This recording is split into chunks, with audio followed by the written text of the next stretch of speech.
Major tragedy over in Baltimore. Some people calling it a black swan event. Some calling it a potential terrorist attack. Still a lot of discussion on why and what. We're going to be talking on this channel, like we often do, about the impacts on the supply chain from this. So if you're not up to speed, we'll be dropping some information along the way that'll kind of let you in on what's going on over in Baltimore. But also, if you are up to date, we will keep you moving along by giving you new information that is not being talked about elsewhere out there. All right, so let's address the elephant in the room. I am on a beach in Asia. I'm not yet ready to talk about where I am, but videos will be coming out in the next week or so. One of the videos is shot back here on this beach, and it's actually about this beach. It's a very special beach and a very important beach, and some of the things that are missing here are going to be topics of discussion. So the container ship Dolly lost power multiple times and rammed into the Francis Scott Key Bridge in Baltimore, and it took down the whole bridge. 20-some people were on the bridge. The bridge was under repair. It was being repaired, and so it was not fully open to traffic, but it was partially open to traffic. So there were people on the bridge at the time of its collapse. The whole thing collapsed, not just one beam. So just the visuals are astonishing out there. No one was injured on the container ship itself. Well, there was one slightly injured, but then no casualties or anything like that. But then on the bridge, as many as 20 people may have perished, but we're still seeing what those numbers look like out there. So let's talk about what else we do not know, and some of the things that we are starting to know. One of the things we know for a fact, because the government just told us so, is definitely not a terrorist attack. It's definitely not intentional, because the boat captain was Ukrainian. The president has gotten on the line and said that the government will pay for everything in the billions and billions and billions of dollars, and also that it definitely was not a terrorist attack. So the direct cost is massive. This is why container ships have insurance. This is why bridges have insurance. This kind of thing is just astronomically expensive. But more importantly, when it comes to cost, is that the Baltimore port, the 11th busiest port in the United States, is now shut because the bridge is blocking the waterways and you can't get ships through there anymore. And with no ships getting in, that's going to mean that the port is closed effectively. And who knows when it's going to open up again. So the ships that are trying to dock at the port are going to have to move to other ports nearby, and that capacity is not necessarily there, and also the ability to move the cargo from those other ports to other places is also going to be a challenge too. Also, some of the stuff being offloaded at the Baltimore port may require specialized equipment and stuff. Containers are containers, so that's easy enough.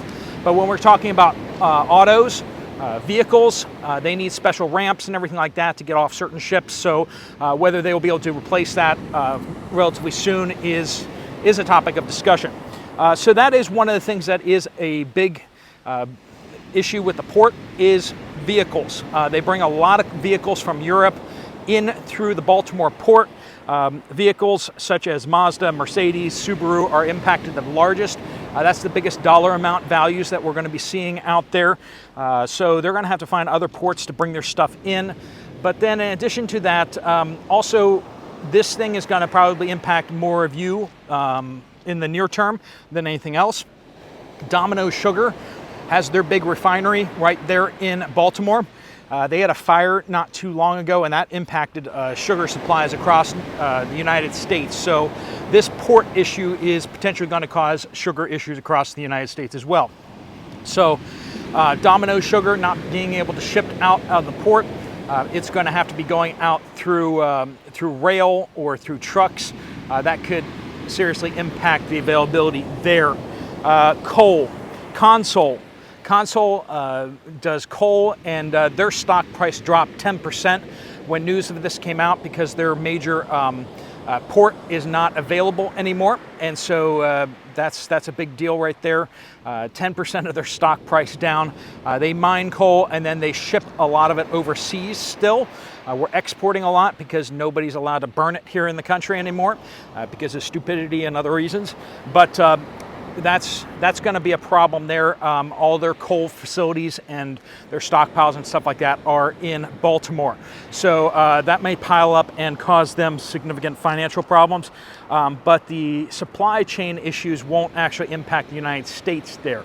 It will be other countries that will be feeling the burn from not getting their coal on time. Also, hazardous materials. In the Baltimore area, that bridge was the hazardous material bridge. So that was how you get hazardous materials across the Chesapeake Bay, and that is no more. So how are they going to move their hazardous materials around? That's going to be a problem because they got tunnels and that kind of thing. They can't move things around otherwise. So they're going to have to come up with some new routes for the trucks to get their hazardous materials around Baltimore, and that's definitely something that they're going to be looking at in the coming days. They'll probably do an emergency declaration to get things moving. Also, what we're seeing with the ship itself, video is now emerging of the actual collision itself, and that shows that the ship actually lost power multiple times. So it lost power at least twice before it hit the bridge itself, and so that is asking some questions about, like, why did they lose power?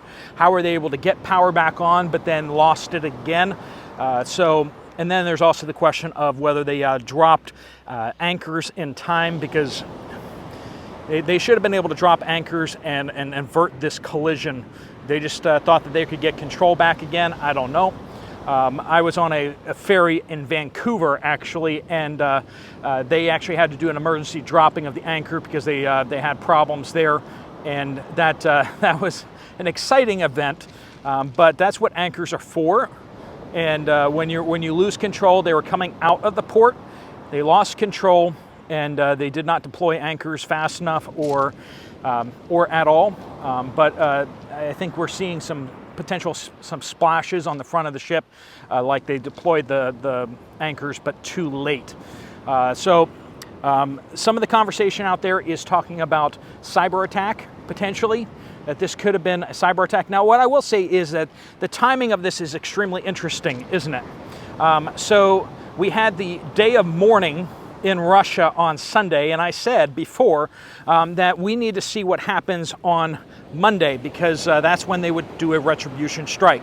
And we saw airstrikes in Ukraine, and the next thing is then we saw this collision in Baltimore. Was it just an accident, happenstance? But the timing, it's right on the day that we would expect to see a retribution strike. It is also interesting that it is a captain that is Ukrainian.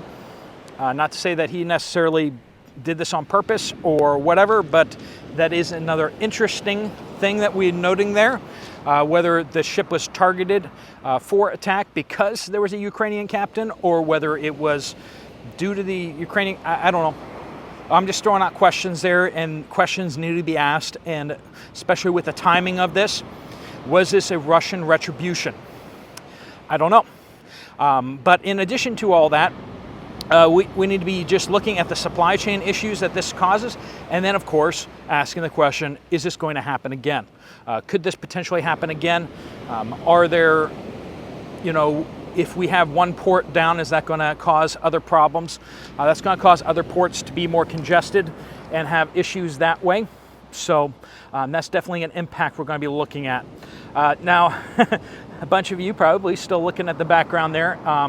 We got some good videos that are going to be coming out about this, but I'm shooting one of the videos here today on this beach because important things. This is an important beach, and you probably don't know where it is, but I got some exciting videos on that, and I'm super excited to share those with you. If you're signed up to my newsletter, you're actually going to get a little bit of a taste of this on Saturday. So if you're signed up for the newsletter, great. On Saturday, I'm going to be writing a little bit about where we are. I don't want to put it in video form just yet, but I'll put some notes about my travels and some of the reasons and what we're kind of doing here in Asia.